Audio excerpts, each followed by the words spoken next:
ფინარის საქართველოში 2010 წლის ადამიანის სხვადასხვა გამოკითხვების განსხვავებული შედეგები პატრიარქი ქვეყნის მოსახლეობაში ისევ ყველაზე დიდი ნდობით სარგებლობს. თუმცა გასულ წელთან შედარებით რეიტინგში შეცვლილია პრეზიდენტის პოზიცია. გასული წლის ადამიანი და მოულოდნელობების შორენა ხვიჩია სიუჟეტში. დაასახელეთ 2010 წლის ადამიანი საქართველოში. ეს კითხვა კვირის პალიტრამ საკუთარ მკითხველს დაუსვა. გამოკითხვა 3 დღის განმავლობაში მიმდინარეობდა და მას სულ 400 ადამიანი გამოეხმაურა. კვირის პალიტრის მკითხველთა უმეტესობა 47,3% მიიჩნევს, რომ გასული წლის ადამიანი კათოლიკოს პატრიარქი ილია მეორეა. ილია მეორეზე კეთილი ადამიანი არ არსებობს.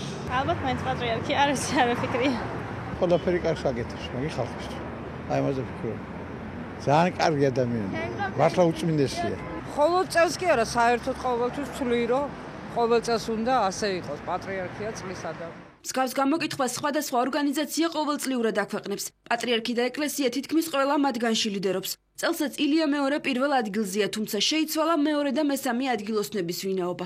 მეორე ადგილს ხმების 18,3%-ით ფონდ იავნანას დამფუძნებელი და ოპერის მომღერალი პაატა ბურჭულაძე იკავებს. წლის ადამიანების ჩამონათვალში პირველად მოხვდა საქართველოს ნაკრების მთავარი მწვრთნელი თემურ ქეცბაია.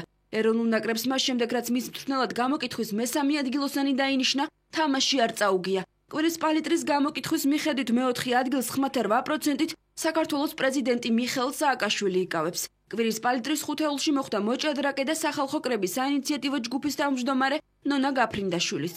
მე მგონი სააკაშვილი. რატომ ფიქრობთ ასე? რა გააკეთა წელს განსაკუთრებული? განსაკუთრებული გაალამაზა ჩვენი დედაქალაქი. შეიძლება ამ კატეგორიაში თამამად დავასახელოთ თემურ ქეცბაია, იმიტომ რომ საქართველოს გუნდს წელს წაგება არ ქონია ამდენი ხნის, ასე ვთქვათ, მარცხის შემდეგ. შალვა დათელაშვილი. რატომ? რადგან ის არა მარტო 2010 წლის, არამედ ყოველი წლის საქართველოში პირველი ადამიანი იქნება.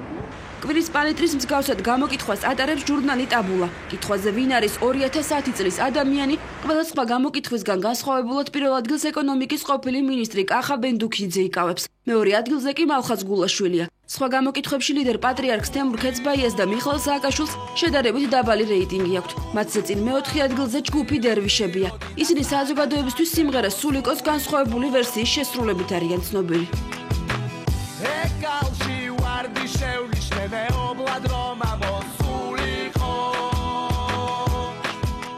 ტაბულას გამოკითხვაში მეექვსე ადგილს თემურ ქეცბაია იკავებს. ილია მეორე კი აქ მხოლოდ მერვე ადგილზეა.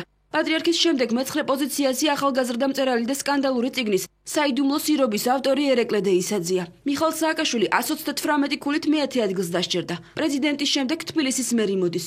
გიგი უგულავა რეიტინგში მიხეილ სააკაშვილის შემდეგ მე-11 ადგილზეა. ტიტული არა მარტო წელს, არამედ უკვე დიდი ხანია საქართველოში ღირსეულად ეკუთვნის და ძალიან დიდი პასუხისგებლობით ატარებს ამას ჩვენიერი სულიერი მოძღვარი. უბედურ, წარუმატებელ და დამარცხებულ ქვეყანაში ახლა წლის ადამიანი არ ვიცი შეიძლება იყოს. ახლა პატრიარქის ავტორიტეტი არის ზოგადად ამ ლოგიკით ის შეგვიძლია ყველა წლის ადამიანად დავასახელოთ. სამწუხაროდ თუ საბედნიეროდ ასეთი პიროვნება 2010-ში ჩემთვის არ არსებობს. მე არ მყავს ესე, არ მახასიათებს ესეთი ამ კითხვაზე პასუხები. ჩემთვის ყველა წლის ადამიანი 2000 წლის შემდეგ ჩემი უფროსი შვილია და 2006 წლის შემდეგ ორი ესეთი ადამიანი მყავს, გიგა და სანდრო. წლის ადამიანს ყოველი წლის ბოლოს ასახელებენ. გასულ წელს გამოკითხათა ნაწილის მიხედვით პირველ ადგილზე მიხეილ სააკაშვილი გავიდა. ნაწილმა კი კათოლიკოს პატრიარქი დაასახელა. 2010 წელს წინა წლებთან შედარებით ილია მეორის გარდა თითქმის ყველა კანდიდატის რეიტინგი შეიცვალა. პოლიტიკოსების რეიტინგი კი საგრძნობლად დაეცა.